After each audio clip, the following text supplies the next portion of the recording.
Zaczynamy nową część Ferrari i zaczynamy w miejscu naprawdę bardzo niezwykłym, bo zaczynamy we Włodawie.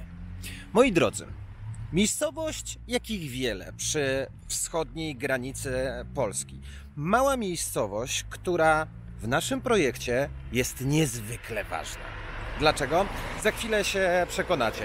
Uwielbiam takie klimaty, bo taki zresztą jest sens pokazywania tego projektu Ferrari w cenie Skody, aby odkrywać nowe motoryzacyjne miejsca w tym kraju. I w miejscach, których się kompletnie nie spodziewacie, możecie znaleźć coś naprawdę niesamowitego. Zresztą takie niesamowite rzeczy kryje w sobie Włodawa. Zobaczycie. No dobra, zanim zaczniemy, to muszę wam się do czegoś przyznać, bo to nie jest tak, że nagrywam od wejścia, że wchodzę do firmy i od razu wyciągam kamerę, bo przesiedziałem tu już 3 godziny. W ciągu tych 3 godzin przeniosłem się do kompletnie innej rzeczywistości. Rzeczywistości takiej, jaką bym ze świecą szukał w Kalifornii, w Londynie, w Kapsztadzie, w Singapurze, w jakimkolwiek innym miejscu na świecie.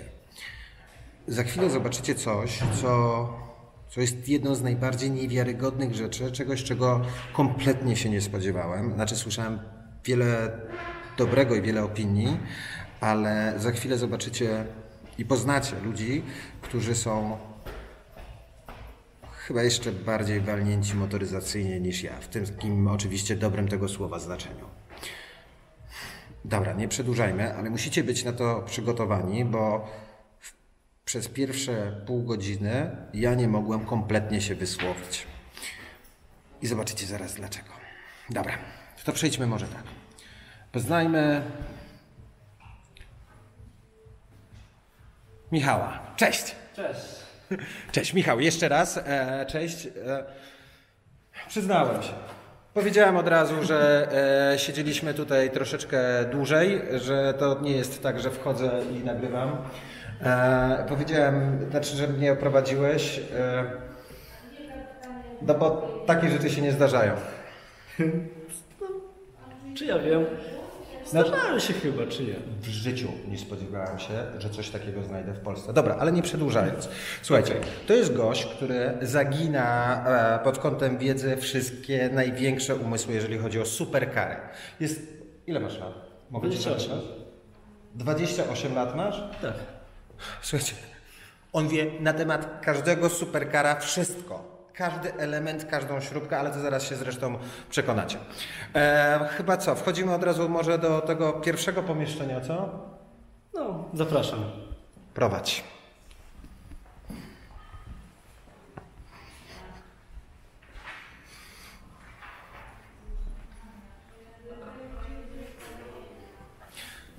Czy potrzebujecie jakiś komentarz?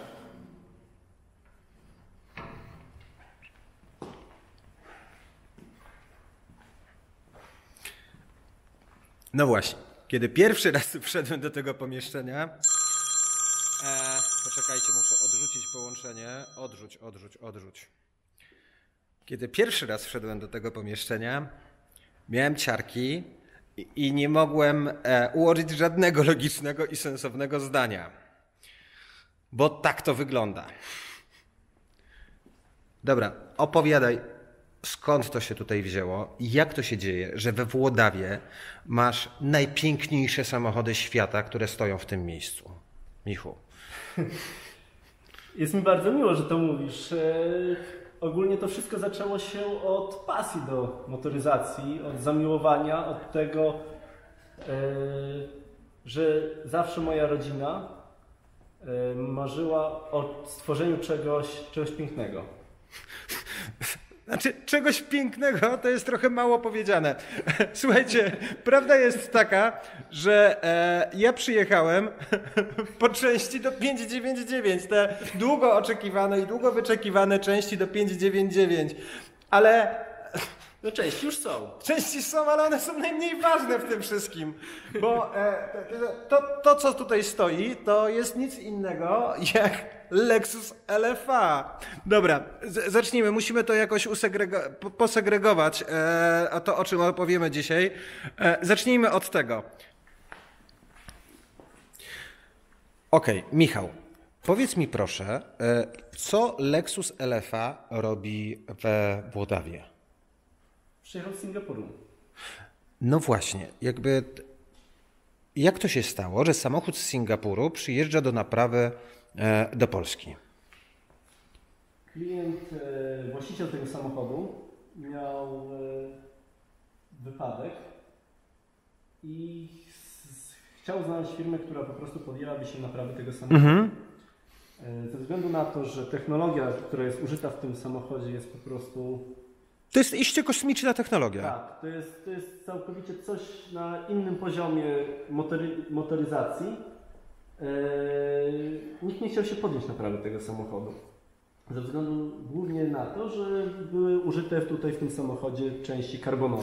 No wiesz, karbon to chyba nie wszystko, bo jakby z tego co pamiętam, w ogóle cała konstrukcja, nawet wszystkie rzeczy, które poza karbonem pojawiają się nawet z metalu, są najczęściej tytanowe, są ze specjalnych stopów i tak dalej, magnezowe. Tak. To jest technologia, która...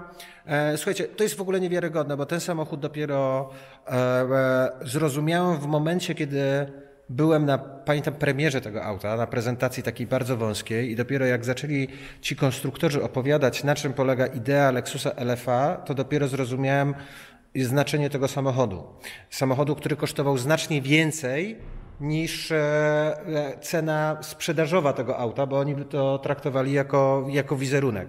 Przyznasz, że dziś tych samochodów, jeżeli chodzi o same osiągi Lexusa LFA, to nie robi wrażenia, prawda? Jakby jeżeli chodzi o przyspieszenie. Jest szybsze może auto drogowe, natomiast to, jakie właściwości jezdy ten samochód daje, to pozostawia wiele aut w tyle, pomimo tego, że też nie jest to już samochód najnowszy. Niewiarygodny. Nigdy nie jeździłem szybszym samochodem w zakrętach jak Lexus LFA, który dziś... No, ile Lexus LFA ma lat? Poczekaj, kiedy to była ta prezentacja 11 tego? rok? Który? 11. Jakoś tak. Jakoś tak. Czyli wiesz, to jest samochód, który jest 8 lat temu w czasie super samochodów. To jest przepaść 8 lat, bo bardzo dużo się dzieje się dzieje coś nowego. Przez 8 lat, a ten samochód nadal jest niezastąpiony, jeżeli chodzi o trakcję, o trzymanie się w zakrętach, o to, jak zachowuje się jak bolid F1. Zgadza się. No dobrze, to teraz powiedz mi tak. Dlaczego, wytłumacz wszystkim, dlaczego jakby wasza firma jest tak wyjątkowa, że samochody ze świata przyjeżdżają na naprawę właśnie tu? Ze względu na to, że jedna rzecz jest taka, zajmujemy się produkcją części karbonowych totalnie od podstaw po efekt finalny tej części. Druga rzecz jest taka, że mamy niesamowitych ludzi, którzy po prostu są mistrzami w naprawach samochodów, mistrzami motoryzacji z niesamowitą wiedzą i umiejętnościami. A trzecia rzecz jest taka, że współpracowaliśmy też z wieloma firmami na świecie, które w tym środowisku samochodów egzotycznych są dosyć zamkniętym środowiskiem i polecają siebie wzajemnie. Czyli weszliście na stałe do grona najlepszych zakładów zajmujących się superkarami na świecie. No tak grubo to brzmi, ale... No ale tak jest, no. Tak jest. To jest, dlatego o tym wam mówiłem, że jakby nie wierzyłem w to, co zobaczyłem naprawdę. I teraz jak budujecie tego Lexusa, swoją drogą, jeżeli ci najbardziej uparci mogą znaleźć filmik chyba ze zderzenia, prawda? Znaczy z rozbicia tego auta. Tak. Trwa chyba 6 sekund, ale widać, co się stało. Właściciel tego samochodu, który powierzył nam to auto, dopiero co zamontował nowe idealne koła, nowe opony do tego samochodu. Miał jeszcze na sobie ten film zabezpieczający. No i tak się zdarzyło, że wtedy chyba akurat była taka mokra droga. No i niestety moc tego samochodu spowodowała to, że uległ wypadkowi. Słuchajcie, to są takie samochody, które jakby z jednej strony To są samochody, których po prostu nie można zaprzepaścić. Motoryzacja nie może ich stracić. Nie? To jest tak jak ja wiem, że on uległ wypadkowi, natomiast Lexusów LFA nigdy nie będzie więcej. Jakby świat motoryzacji już na tyle wymiera, że takich samochodów już nigdy więcej nie będzie, takie samochody nigdy nie będą więcej produkowane.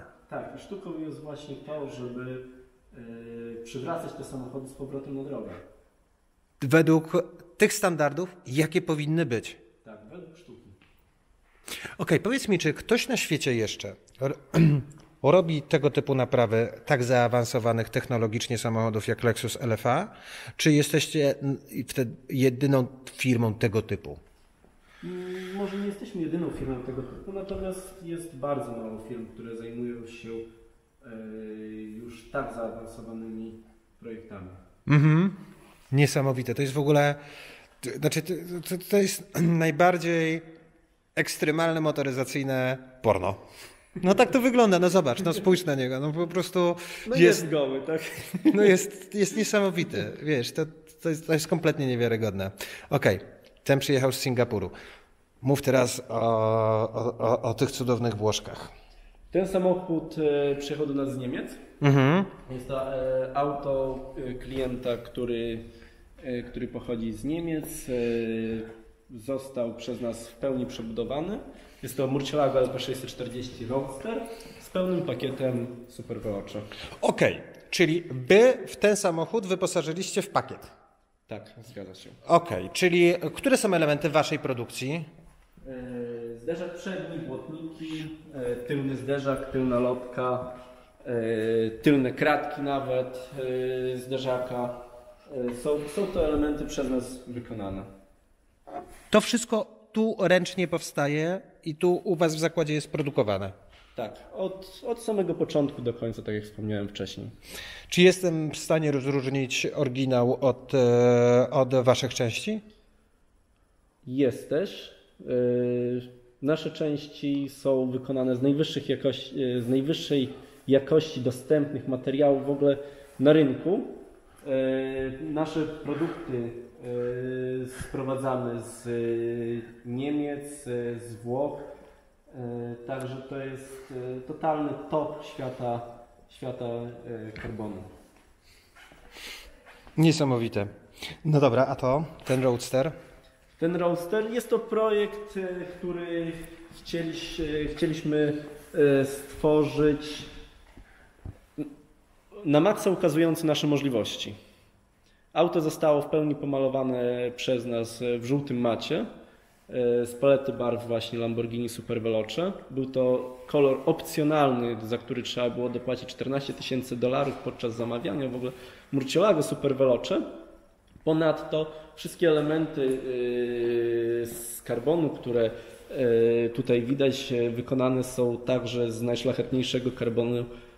Jest to gramatura 285 4x4 splot dedykowany. W naszej firmie mówimy, że to jest płótno Pagani. Czyli chcesz mi powiedzieć, że w waszej firmie robicie dokładnie takie same włókno węglowe jak w Pagani? Tak, dokładnie z takiego włókna też korzystamy, chociaż jest to najbardziej szlachetny materiał karbonowy dostępny na rynku. Zobaczcie, jak niesamowicie wygląda ten samochód w tym matowym kolorze, kiedy te wypukłości pojawiają się, wiesz, na błotnikach. Dla mnie to jeden z najbardziej zjawiskowych roadsterów świata z tymi przetłoczeniami z tyłu, to skrzydło. No to w ogóle fenomenalne. Tak, ten samochód już jest w końcowej fazie, już zostały bardzo drobne rzeczy przy nim do pracy, no i będzie mógł cieszyć właściciela. Okej. LFA z Singapuru, ten jest z Niemiec. Kurde, nie mogę się na niego napatrzeć, na każde załamanie, po prostu to jest coś pięknego, tak. Coś pięknego. Linia tego samochodu jest po prostu ponadczasowa. No dobra, Weissman z Dubaju. Zgadza się. Mówiłem wam, że już nie mogłem wyjść stąd z tego garażu, więc przegadaliśmy parę godzin na temat tych samochodów, więc troszeczkę wam więcej zdradzam. Natomiast jak niesamowite jest to, że wchodzisz do miejsca i nagle widzisz, że to miejsce, którego kompletnie nie znałeś, jest w centrum motoryzacyjnego świata. Wiesz, że ten świat przysyła wam samochody do zrobienia, te najbardziej unikalne. Przecież tego powstało ile? Kilkanaście sztuk? Bardzo mało. No właśnie. A jaka jest jego historia? Jego historia jest taka, że właściciel tego samochodu też no niestety nie opanował jego. Uszkodził ten samochód. Dał dla firmy, która jego naprawiła. Natomiast efekt naprawy nie był zadowalający. On był naprawiany w Dubaju. Tak. Mhm. Był naprawiany w Dubaju. Efekt nie był zadowalający, tak jak powiedziałem wcześniej. I przysłał nam ten samochód, żeśmy go totalnie do zera rozebrali i naprawili go zgodnie ze sztuką pracy przy materiałach kompozytowych. Weissman bazował na konstrukcjach BMW M. To jest V8 już, tak? V8 podwójnie doładowany. Wcześniejsze były z 6-cylindrowym motorem, ta poprzednia generacja Weissmana, z tego co pamiętam. Wcześniejsze modele, tak. Zobaczcie, hamulce też są BM-owskie? Tak, one były BM-owskie? BM-owskie chyba, nie? Tak. Nie jestem pewien na 100%, ale wydaje mi się, że raczej tak, ze względu na to, że ogólnie mechanika tego samochodu bazuje na BMW.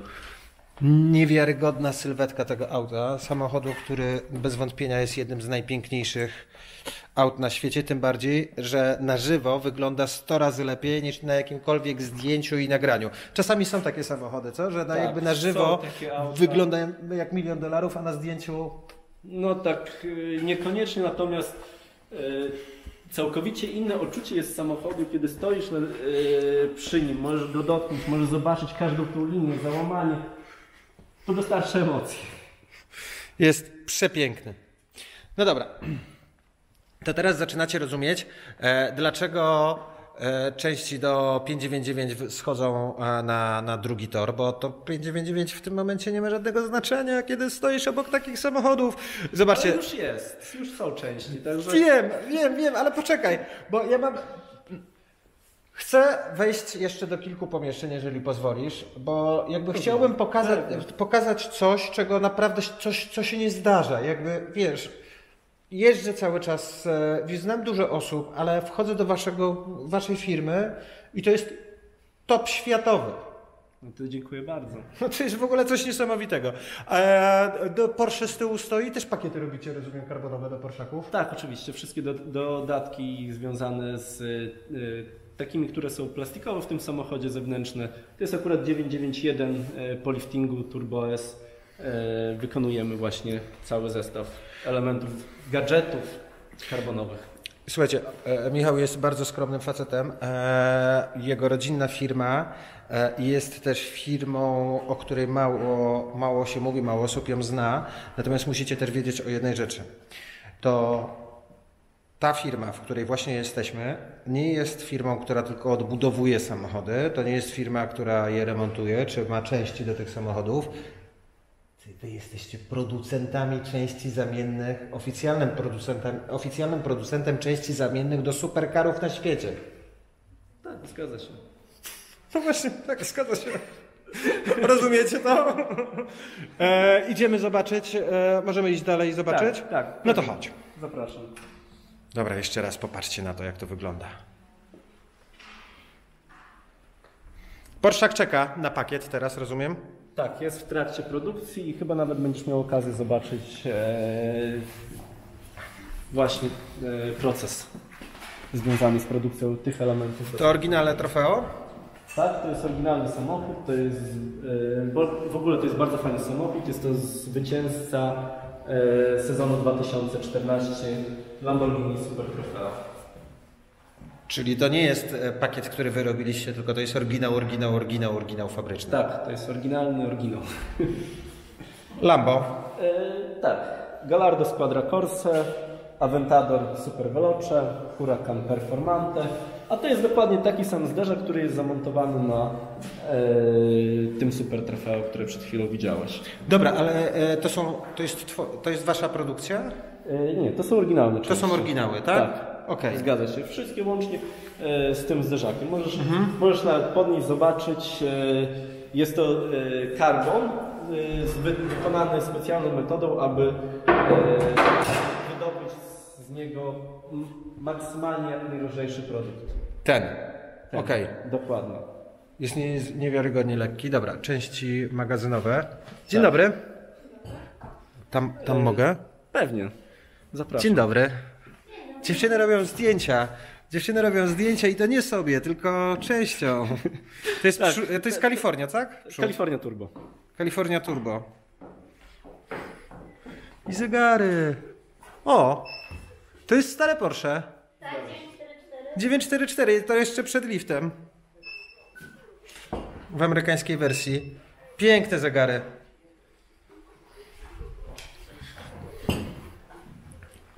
Tutaj mamy magazyn części, które leżakują po wykonaniu. Ze względu na to, że karbon jest materiałem bardzo wymagającym i po wyprodukowaniu powinien technologicznie odleżeć swoje. Ile czasu powinien leżeć? To zależy wszystko od metody, którą się wykonuje ten karbon. Natomiast minimum 2 tygodnie czasu te elementy muszą swoje odstać. Okej, i to jest wszystko wasza produkcja. Tak, tak.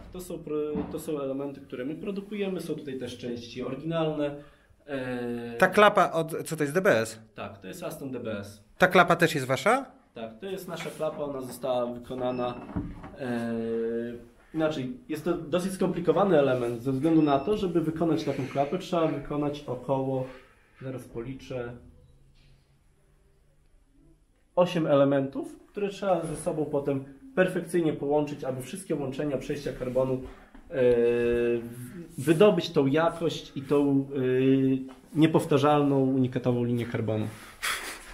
Czekaj, bo ja patrzę w ogóle, wiesz, nie wiem w którą stronę patrzeć. No. Tu mamy Murcielago, tapicerki drzwiowe do Murcielago, wszystkie inne. Znaczy tapicerki jak tapicerki. Tak, to są boczki karbonowe. Dokładnie. Tutaj mamy części do Aventadora. Tutaj możesz zobaczyć, porównać. To jest element wykonany przez nas, to jest element oryginalny Lamborghini. Są idealnie takie same. Dokładnie. Tylko trochę lżejszy nasz jest od oryginalnego. Czyli lepiej. Można tak powiedzieć. No kurde, każda rzecz jest. Ogólnie na karbon, tak z ciekawostek mogę powiedzieć, że karbon to są części wykonane typowo przez pracę rąk ludzkich, także fachowość osoby, która przy niej pracuje, jest niezmiernie ważna, żeby ten efekt końcowy tego karbonu wydobyć. Pomimo też takich rzeczy jak dbałość o ułożenie tego węgla, bardzo ważny jest też bardzo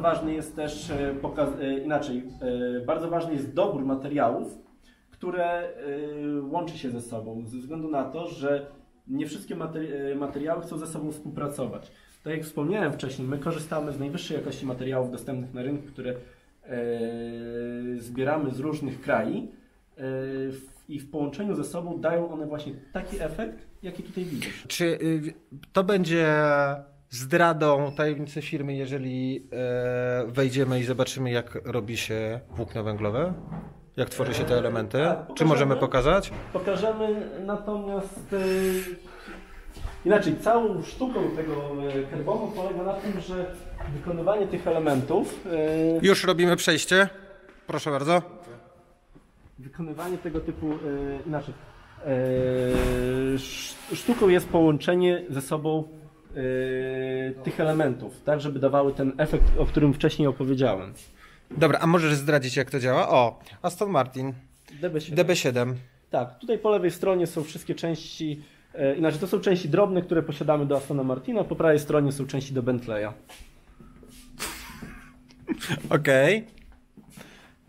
Czyli wy macie części stricte superkary. Tak, tak. Nie znajdziesz u nas Mercedesa, nie znajdziesz u nas Audi, natomiast znajdziesz u nas Ferrari, Lamborghini, McLaren, Bentley, Maserati, nawet Bugatti. Michał, powiedz mi, Jak produkuje się to włókno węglowe, że one mają tak różne struktury? No bo to jest na przykład, co to performanty zawsze miało tego typu elementy, prawda? Tak, tak. To jest karbon taki bardzo zbliżony do karbonu dedykowanego dla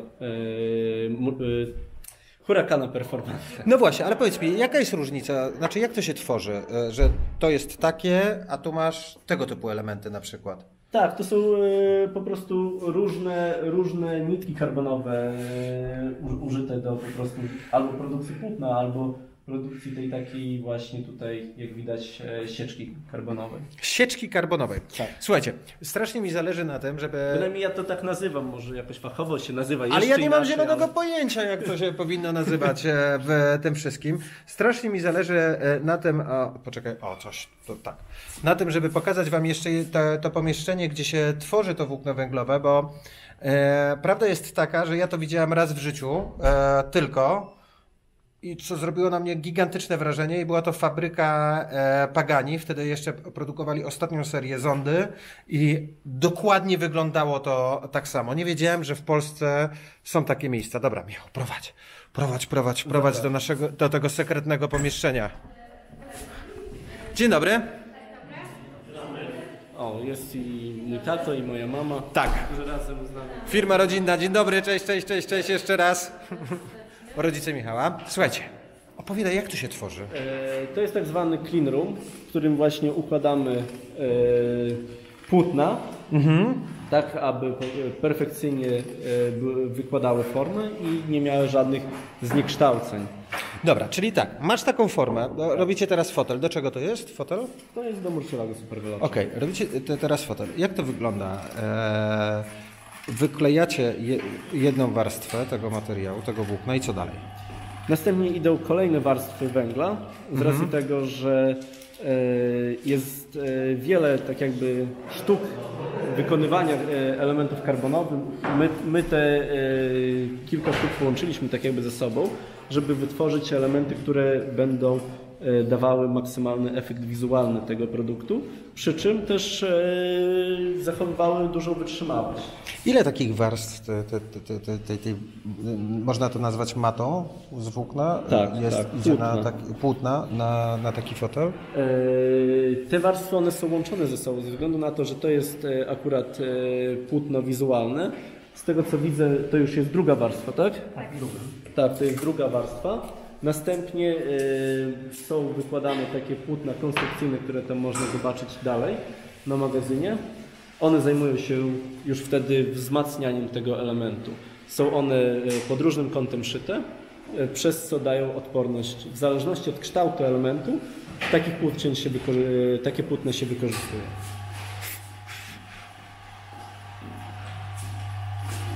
O, a to co? To jest lotka tylna do... Ale ta folia, co się z tą folią robi? O co w tym chodzi? To jest folia, w której, inaczej w tym momencie robimy próżnię. No dobra, a słuchaj, poczekaj, bo ja nie znam procesu tworzenia elementów z włókna węglowego. Po co jest ta próżnia? Po co się robi taką próżnię? Ta próżnia jest po to, żeby wtłoczyć żywicę w podciśnieniu, która przesączy płótno węglowe. Czyli każdy element musi mieć tego typu proces przechodzić? Nie każdy element, bo to wszystko zależy, tak jak powiedziałem, od technologii, którą się wytwarza. Są też technologie na bazie prepregów, są też technologie właśnie na bazie infuzji w próżni. Wszystko zależy od tego, jaką technologię robimy. Oczywiście w zależności od tego, jaki element chcemy wykonać, jaki chcemy mieć tego efekt, taką technologię stosujemy. Tam mamy kolejny dyfuzor z czegoś? DBS, Aston Martin DBS. Aston Martin DBS. Tak, tutaj mamy osłonę na chłodnicę do Vantage'a, tu jest podłoga do McLarena, a tu są właśnie te listewki do Porsche, które są już przygotowane. Okej, też w worku już próżniowym. Tak. Zapraszam dalej. Niesamowite w tym wszystkim jest też to, dzień dobry jeszcze raz, niesamowite w tym wszystkim jest też to, że ta ekipa, która tutaj pracuje, to też ludzie, którzy mają do tego mnóstwo cierpliwości, mnóstwo pasji. Tak, to są ludzie z pasją, determinacją z umiejętnościami, które po prostu manualnymi, które po prostu pozwalają na pracę przy tych rzeczach.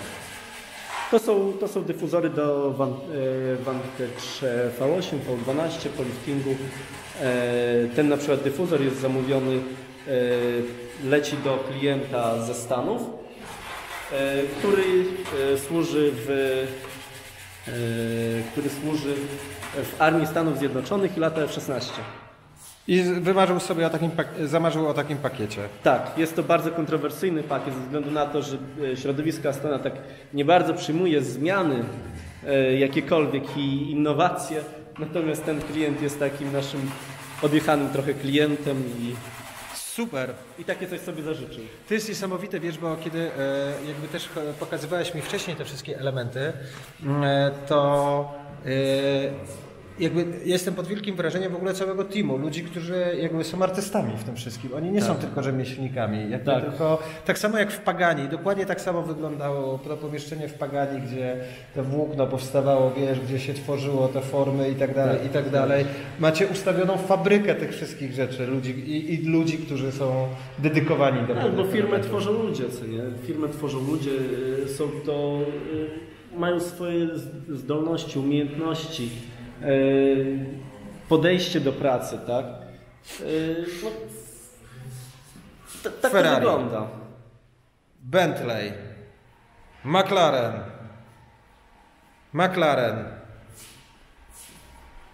Bentley, czy to Ferrari? To jest Ferrari. Tutaj, tam jest Bentley oczywiście. To są części do samochodów, nad którymi pracujemy. Okej. Dobra. Udało mi się Ciebie przekonać, żebyś pokazał mi trochę tego zaplecza produkcji. Musicie zobaczyć coś jeszcze. Musicie zobaczyć magazyn. Zapraszam.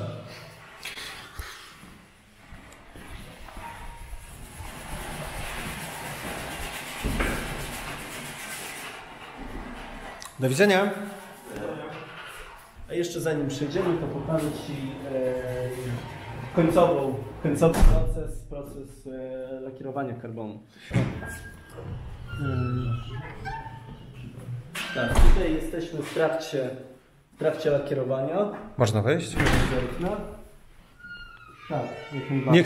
Nie chcę, żeby się zakurzyło, więc może staniemy. Dzień dobry, jeszcze raz, cześć. Jesteśmy po fazie takiej, że lakier już przysechł, także on nie przyjmuje żadnych wtrąceń. Mamy tutaj takie rzeczy jak dyfuzor do wanterza właśnie do tego klienta ze Stanów, grill przedni, osłony na chłodnicę, a to jest na przykład splitter przedni do 599 GTO. Tu jest GTO? Tak, zgadza się. Czyli, ale poczekaj, wy produkujecie te elementy do GTO? Zgadza się. Czyli jakbym kiedyś sobie mógł wymarzyć o tym, żeby założyć pakiet na przykład do naszego 599 GTB z GTO, to przychodzę do Ciebie, składam zamówienie i produkujecie mi na zamówienie cały zestaw karbonów. Możemy to zrobić, nie ma najmniejszego problemu. Czyli to musiałoby być tak, zderzak, maska, zderzak tył. Zderzak tył, dyfuzor, maska, zderzak przedni ze splitterem i listwy progowe. To jest, listwy progowe. Też mają większe otwory, przy tym parapety karbonowe. Jest trochę, ale boję w przypadku twojego projektu... Boję się, że nie będzie w cenie Skody, wiesz? więc... No troszeczkę nadszarpnąłbyś budżet. Nie wchodzimy, nie możesz drażnić, nie możesz mi pokazywać takich rzeczy, że to są przepraszam. Są takie możliwości, nie rób tego. Jeden z magazynów. Ten magazyn poświęcony jest Lamborghini. Tak, tutaj mamy części do Lamborghini Gallardo. Są to części nowe, jak i używane. W większości części używane. Tutaj też znajdują się części do Gallardo i Murcielago. Jakby... Myślałem, że dużo już widziałem, ale w życiu bym się nie spodziewał, że tu jest kilka samochodów rozebranych na półkach. Naście. Kilkanaście? Tak. Powiedz mi, skąd się, jeżeli mogę Ciebie zapytać, jakby skąd się pozyskuje tego typu rzeczy? No bo to nie są łatwe rzeczy do zdobycia. Nie są łatwe rzeczy i jest bardzo ciężka bariera w ogóle wejścia do tego środowiska, ze względu na to, że części niektóre potrafią być niebotycznie drogie, a pozyskiwanie części wiąże się z różnego rodzaju kontaktami, które przez wiele lat wypracowaliśmy. Tym bardziej, że macie właśnie, jakby wiesz, patrzę na nie wiem, na te pudła oryginalne Lamborghini. Wiesz, to jakby to nie są rzeczy, które są tylko z rozbitych samochodów, widzę, tylko to są też części, które są fabrycznie nowe. Tak, zgadza się. A propos, znaczy mogę nawiązać to do historii z Twoimi tulejami, które kupiłeś do 599.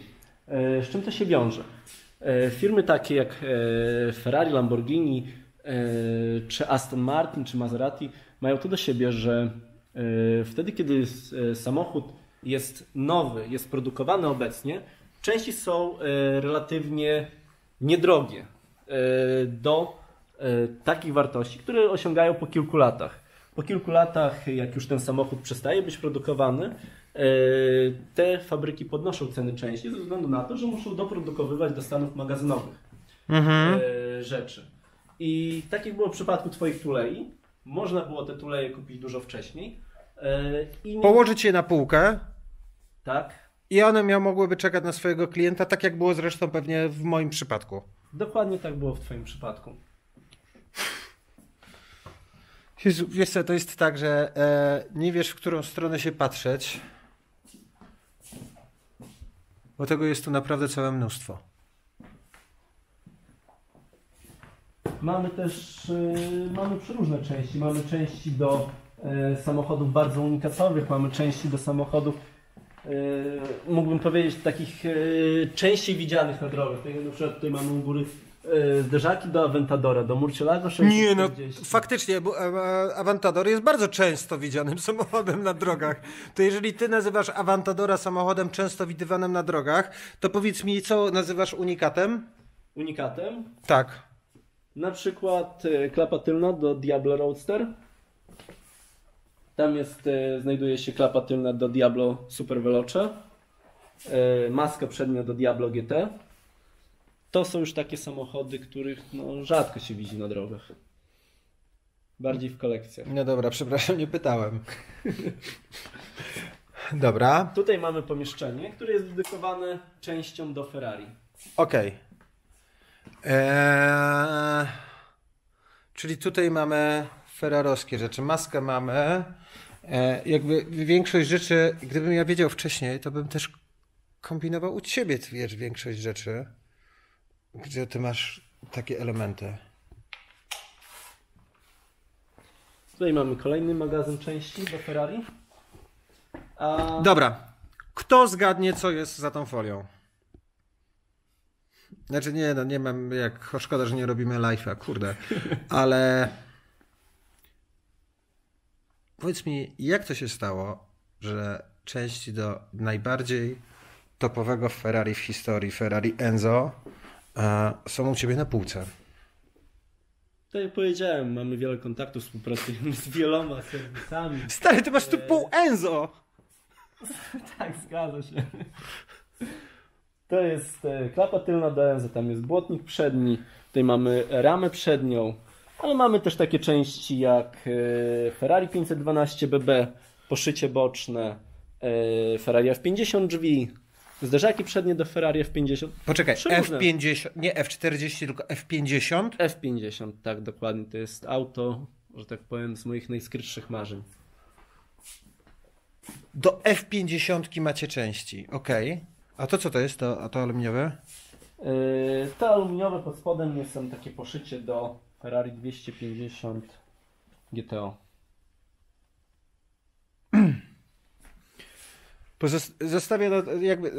Zostawię to pod kurtyną milczenia, jeżeli to są rzeczy do Ferrari 250 GTO. Tu masz Enzo, okej. No mamy drobne części. To są części do nowoczesnych Ferrari. Akurat tutaj mamy modele 458 Italia, Kalifornia, FF 599. Tutaj mamy do trochę starszych modeli jak 456, Maranello, 360, 430. To są wszystko takie drobniejsze części. I takie rzeczy sobie po prostu leżą u Ciebie na półce. 275 GTB zderzaki. Widzę, do Ferrari.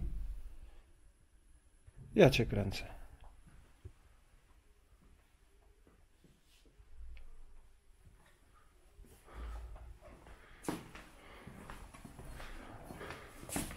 Błotniki, na przykład do FF-a nowe, błotniki do FF-a używane, do Maranello błotniki, mega trudny temat w pozyskaniu.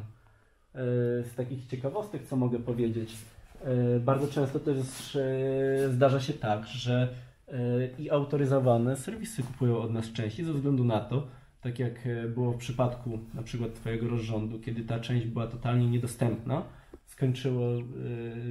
została zaklasyfikowana jako NLA, czyli No Longer Available. Tego typu rzeczy przydarzają się przy tych częściach, a u nas na przykład na magazynie się znajdują i wtedy serwisy oficjalne kierują do nas zapytanie właśnie z zakupieniem tego typu części. No ale rozrządu nie mamy. Nie mieliście nic na półce. No niestety, akurat tutaj w przypadku rozrządu... Powiedz mi w ogóle, jak to jest. Jak to działa? Ty jakby masz największe pewnie doświadczenie w tego typu częściach do tego typu samochodów. Jak to jest, że kupujesz, kupujesz marzenia, Tak. a dostajesz straszną rzeczywistość? Wiesz, jakby żaden szanujący się producent samochodów nie dopuściłby do tego, żeby w Fiacie, nie wiem, Fiacie Tipo, Fiacie Panda ktoś przestał produkować na przykład rozrządu. Czy wiesz to, co rozmawialiśmy, brakuje pierścieni na jeden cylinder, no. No, zdarzają się takie sytuacje. Ale z czego to wynika? Z czego to wynika? Wynika to z tego, że Ferrari, Lamborghini, Maserati produkuje bardzo mało tych modeli. Ogólnie. Nie są to modele produkowane w setkach tysięcy egzemplarzy, tylko w tysiącach, czasami setkach, czasami nawet pojedynczych sztukach. No dobra, ale 599 jednak jeżdżą po tym świecie. One wymagają swoich serwisów. Czyli co? Jeżeli jedzie taki samochód, jedzie do serwisu i serwis mówi: właśnie patrzymy w książkę, powinien pan wymienić rozrząd. Nie ma dostępnego rozrządu. I co? Zostawiasz ten samochód na pół roku i na rok i on stoi i czeka w serwisie? Taka jest rzeczywistość akurat w przypadku Ferrari. Tego typu rzeczy się zdarzają. Katastrofa. No żadna poważna marka by do tego nie dopuściła, no. Ale tutaj inaczej, broniąc Ferrari, powiem, że są pewne okresy czasu, kiedy oni doprodukowują te części, natomiast trzeba swoje odczekać. Tutaj czas nie jest sprzymierzeńcem. Ale wiesz, to tak jak ja mam teraz problem z rozrządem. No jakby teoretycznie mój rozrząd jest ok, ale jeżeli składasz to chcesz to zrobić na nowym. I co teraz mam czekać bo sam mi mówiłeś o tym, że nie wiadomo, kiedy Ferrari zamierza wyprodukować nowy zestaw rozrządów. Na chwilę obecną jest to nie wiadomo. Straszne. Dobra, ale słuchajcie, właśnie, przejdźmy do naszych części i do tego, co się udało zdobyć. Michał, pokaż. Powiem tak, możesz już zacząć dalszy etap prac. Wszystkie części, które potrzebowałeś, znajdują się już tutaj. Łącznie nawet z tym brakującym pierścieniem, który też już tutaj się znajduje. Czyli udało się go dosłać. Dobra. Otwieramy, patrzymy. Słuchaj, powiedz mi, a z czego wynikają aż tak duże różnice w tych cenach? Dlaczego jakby, wiesz, no pierwsza wstępna wycena tego była na 20 kilka tysięcy. Udało się to, wiesz, wszystko zamknąć w kwocie 6 tysięcy. Wiesz, no skąd różnica jest iście absurdalna. Inaczej, to też bardzo dużo zależy od tego, kto się o dane części ubiega. Tak jak wspomniałem. Czyli jak ja się ubiegałem, to kosztowały 26, ale jak poprosiłem Ciebie o pomoc, to nagle okazało się, że było taniej. Taniej? Stary, to jest 4 razy taniej, 5 razy taniej. Chodzi o to, że nasza firma, tak jak powiedziałem, współpracuje z różnymi serwisami, ale im też dostarcza części do tych serwisów. Natomiast my jesteśmy klientem, który zamawia tych części dużo, ze względu na to, że realizujemy przeróżne zamówienia dla klientów z całego świata. Kiedy na przykład kompletujemy cały przód do Ferrari, a brakuje nam sporo drobnych elementów, te części domawiamy nowe, korzystając właśnie z przysługujących nam rabatów. Dobra. Co mamy tutaj boskiego? Mamy tak, uszczelki pod głowicą. Oczywiście filtr oleju, tutaj mamy uszczelki przy tej pokrywie zaworowej, tutaj są filtry powietrza, tutaj mamy chyba łożyska jakieś, tutaj mamy tłoki, uszczelniacze, śruby, o-ringi przeróżnego rodzaju, uszczelki pokryw, uszczelki pod kolektory. szpilki, Tak, żeby to założyć na nowych. Tutaj jeszcze z takich drobniejszych rzeczy łączniki stabilizatorów. To są bodajże o-ringi do tulei. Tak. Tutaj mamy Panewki? panewki, zgadza się. Zawory? Zawory bodajże to są ssące, to są zawory wydechowe. Słuchaj, No praktycznie wszystko mamy. jak to jest, że te niektóre części potrafią kosztować naprawdę bardzo nieduże pieniądze? Bo słuchajcie, w Ferrari oryginalny zawór, możemy otworzyć, jakby wyciągnąć jeden, słuchajcie, oficjalnie w Ferrari jeden zawór kosztuje do tego samochodu w granicach 80 zł. To jest dobra cena, tym bardziej, że mniej więcej tyle samo kosztuje dorobienie tego zaworu. Tak. U Ciebie, jakby zamawiając jakby cały pakiet i wszystko po kolei, to wychodziło za chyba 40 zł, tam zawór, mniej więcej wychodzi. Tak mniej więcej. Na tym. Jak to jest, że niektóre części są tak drogie, że w ogóle jak te tuleje, wiesz, no nie podchodź.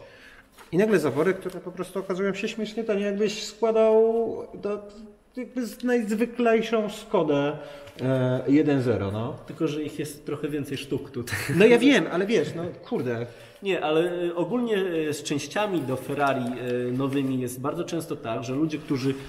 Ja w ogóle mega podziwiam Twój projekt, bo porwałeś się na wielką niewiadomą tego, co będzie z tym samochodem, jak to będzie zrobione i skąd te części pozyskać, bo tak jak zdążyłeś zauważyć, dosyć ciężko jest te części skompletować dla osoby, która pierwszy raz z tym się spotyka. Natomiast też mega w ogóle podziwiam tą interakcję, jaką prowadzisz z widzami, którzy kiedy masz jakiś problem, mówisz podpowiedzcie, tak? A w komentarzach po prostu fala takich pomysłów. To jest piękne, prawda? Tak, że jakby aż niesamowitego. chce się po prostu to robić i chce się to pokazywać. Kolejnie. Jak ja bym chciał mieć takich widzów, powiem Ci 10 lat temu. Słuchajcie, wiesz, ja opowiadam, ja pokazuję rzeczywistość, którą to jakby na przykład Twoja rodzina wykreowała, czy jakby zespół Twojej firmy. Rzeczywistość, którą możemy się dzisiaj chwalić na cały świat, która wygląda właśnie tak, no. To naprawdę jakby jest coś, co robi gigantyczne wrażenie. Jest mi bardzo miło, że doceniasz to, bo jest to spowodowane latami pracy, prób, błędów,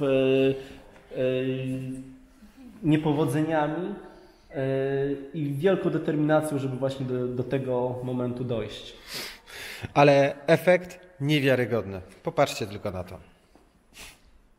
No po prostu wiesz, mieć nawet ta sama stopklatka, po prostu mieć rozebrane LFA, Murcielago w Roadsterze i Weissman z tyłu. No to jest w ogóle bajka, ale poezja. Muszę ci się do czegoś przyznać, bo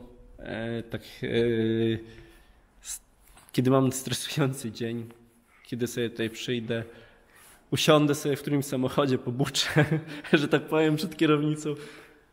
Po prostu wszystkie złe emocje odchodzą. Ja się nie dziwię. Jakby, wiesz, ja bym spać nie mógł po nocach, jakbym sobie posiedział i pobuczał w takim samochodzie.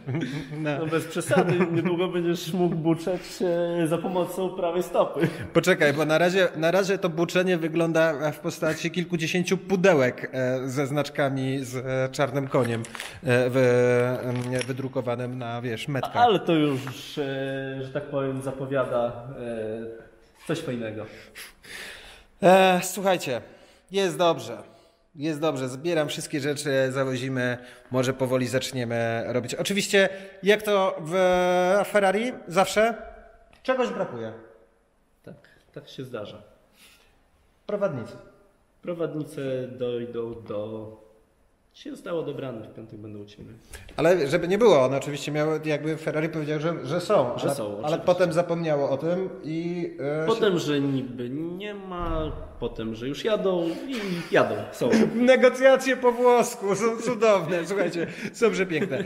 Dobra, Michał, w razie czego, jeżeli będzie mi brakowało, bo jakby mam część rzeczy ponamierzanych już blacharsko, ale jeżeli będzie mi czegoś brakowało jeszcze, to będę się do Ciebie odzywał. Odzywaj się, tym bardziej, że pomogę. z 599 bardziej mnie interesują rzeczy używane niż nowe oczywiście, więc mam nadzieję, że coś jeszcze u Ciebie znajdę. Ale powiem Ci dla ciekawostki taką dosyć fajną rzecz, że warto jest sprawdzić ceny części nowych, jakiekolwiek by to nie były, czy to będzie błotnik, zderzak, maska, czy kratka jakaś, czy wlot, czy tunel powietrza, ze względu na to, że bardzo często na rynku spotyka się coś takiego, że te części używane często są dużo droższe, aniżeli części nowe w serwisie. Wiesz co, ja patrzyłem na przykład pod kątem cen głowic do 599, bo oczywiście tak jak... Poczekaj, bo tutaj muszę coś zlikwidować, żeby to się tak przesunęło. Gdzie jesteś? O, jesteś. Nic mi nie mówcie, ja staram się Też nie czytałem mówić, w komentarzach. że w każdym programie narzekam na gimbala, no ale co mam zrobić? Może po prostu powinienem się nauczyć go obsługiwać, może masz rację. Słuchajcie, jak wiecie, mamy jakby problem z tymi głowicami, będziemy jeszcze kombinować, żeby je napawać, żeby je zrobić, żeby je uratować. Ale teraz tak, popatrzyłem na rynku wtórnym cenę głowic najpierw. Gdzieś znalazłem w Stanach Zjednoczonych, jedną w Wielkiej Brytanii i nagle okazało się, że fabrycznie nowa jest tańsza niż ta używana. Tak, zdarzają się takie sytuacje ze względu na to, że ludzie, którzy gdzieś przez przypadek są w posiadaniu części do Ferrari, nie znają tego rynku, nie wiedzą jakie w ogóle są ceny części nowych, nie mają ku temu odniesienia, myślą, że to są Ferrari, że powinny kosztować kosmiczne pieniądze, tyle je cenią. Okej, ale to w ogóle, wiesz, jeden z głównych elementów, to jest w ogóle abstrakcja, bo zwykła tulej, która ma kosztować walizkę pieniędzy, a głowica, która jest jednym z, bardziej zaawansowanym technologicznie elementem, która jest w cenie, równie dobrze w cenie, nie wiem, głowicy do Subaru, do Lancera, czy nie, do Lancera pewnie są droższe.